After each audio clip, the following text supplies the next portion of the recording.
गौतम बुद्ध का जन्म 563 बीसी में आज के नेपाल के लुम्बिनी नामक स्थान पर हुआ था। उनका जन्म शाक्य कबीले के राजा शुद्धोधन और महामाया देवी के घर हुआ था।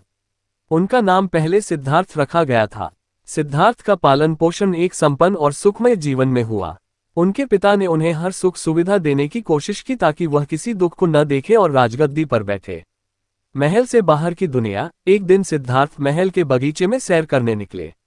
वहां उन्होंने एक बूढ़े व्यक्ति, एक बीमार व्यक्ति, एक मृत व्यक्ति और एक सन्यासी को देखा।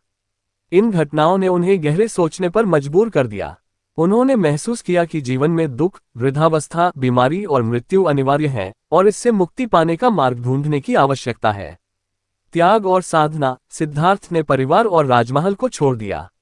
उन्होंने योग, तपस्या और ध्यान की कठोर साधना की ताकि वह जीवन के सत्य को जान सके। उन्होंने कई गुरुओं से शिक्षा ली लेकिन उन्हें संतुष्टि नहीं मिली।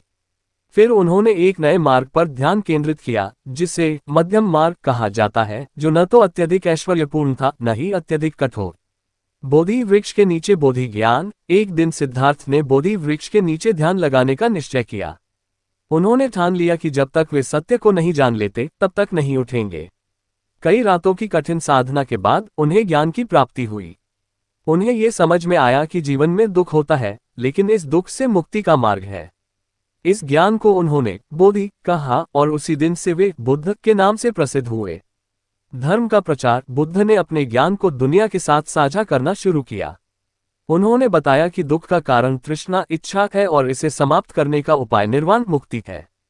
उन्होंने आचार्य चतुर्वर्ग, सत्य, मार्ग, दुख और निर्वाण का उपदेश दिया। उनके उपदेशों ने लाखों लोगों को प्रभावित किया और उन्होंने एक नया धार्मिक और सामाजिक आंदोलन शुरू किया जिसे बौद्ध धर्म कहा जाता है। निरंतर प्रचार और अंतिम समय। बुद्ध ने 80 वर्ष की आयु में कुशीनगर में निधन लिया।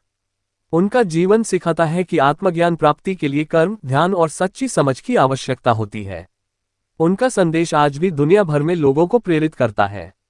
गौतम बुद्ध का जीवन हमें सिखाता है कि जीवन में दुख है लेकिन इसे दूर करने का मार्ग भी उपलब्ध है।